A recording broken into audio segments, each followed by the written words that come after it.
Salut à tous et bienvenue pour cette rentrée de septembre 2019.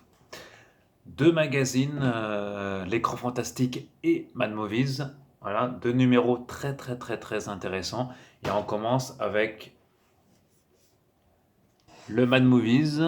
Voilà, spécial clown, septembre. Ah ouais, le Joker. Le film de la rentrée des écuries DC Warner, le gros concurrent de Marvel, hein, Marvel de Disney en gros. Donc le Joker, la bande-annonce est excellente, il faut aller voir le film quand il va sortir au mois d'octobre. Et il y a aussi un autre clown, différent, un peu différent, hein, de Stephen King, It 2, ça 2.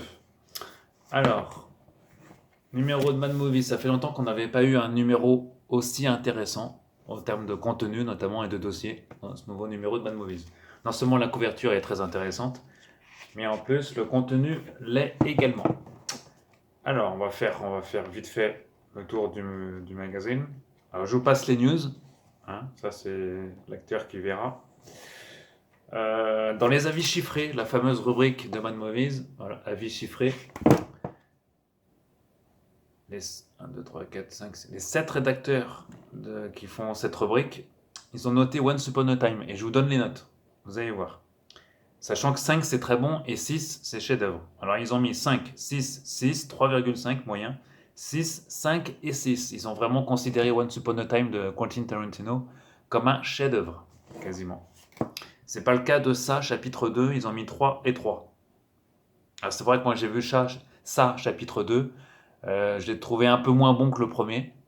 Hein, c'est vrai qu'il dure quand même 3 heures. C'est vrai que 3 heures, enfin 2h45. 2h45 pour un film d'horreur, ça fait peut-être un peu long quand même. Hein, ils prennent le temps de faire les scènes, mais il n'est pas si nul que ça. On s'ennuie pas pendant 3 heures. Voilà, c'est la suite du premier, donc il faut quand même le voir absolument. Et le film fait quand même est la meilleure rentrée euh, aux États-Unis et en France aussi. Il fait des très bonnes entrées. Alors justement, il y a un autre film aussi qu'il faut voir, c'est celui-là. Euh, les, les, les morts ne meurent pas. En gros, c'est ce qu'ils disent. Voilà. Ça sort en DVD bourré ce mois-ci, le 25 septembre, ça sort. Il faut. Il était sorti au cinéma, me semble-t-il, ce film-là. En tout cas, il sort directement en DVD et en Blu-ray. Ouais, ils font la publicité dans le dernier Bad Movies. Alors, les gros dossiers. Donc, je vous passe les rubriques habituelles, hein, Cinéphage et compagnie. Ça vous, lecteur de Bad Movies verra ça. Alors, le gros dossier, c'est bien sûr un hommage à un acteur, Rutger Hauer, bien évidemment, qui nous a quittés il y a quelques semaines. Voilà, on a un hommage digne, voilà, un hommage de l'acteur. Tiens, une publicité pour le hors-série sur Stephen King, justement. Voilà, de Mad Movies. Qu'il s'agit déjà d'un hors-série qui était déjà sorti, mais c'est une version révisée et updatée. Voilà. Augmentée, comme ils disent, et révisée. Voilà, 196 pages. Sachant que ce numéro de. Il y a une campagne sur Ulule. Vous pouvez encore vous le réserver. Voilà. Et ce sera en kiosque début octobre.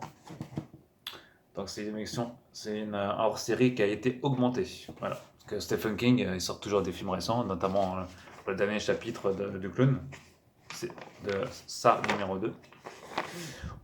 Autre dossier donc, qui fait la couverture, donc le Joker. Voilà. Qui sort aussi au mois d'octobre. Scary Stories. D'accord, pour le Poltergeist, ça fait suite. Once Upon a Time in Hollywood. Voilà, actualité, gros dossier, interview. Voilà, Charlie Manson qui suit aussi. Manson Protection. D'accord, gros dossier aussi, digne de Mad Movies. Hein. Le clown, donc Hit 2, Hit numéro 2. Voilà. D'ailleurs, ils ont choisi de faire une couverture non pas sur Hit, mais sur le Joker. Voilà, comme ça permet de différencier les deux magazines, parce que l'Écran Fantastique a fait une couverture sur Hit, Et ça, vous verrez ça dans la vidéo qui va suivre sur l'écran fantastique. Ad Astra, voilà, l'autre film de science-fiction qui sort en octobre.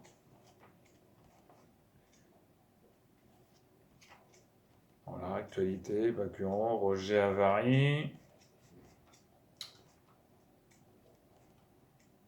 Ensuite, l'autre série événement de l'année, enfin de la rentrée, voire on pourrait dire de l'année.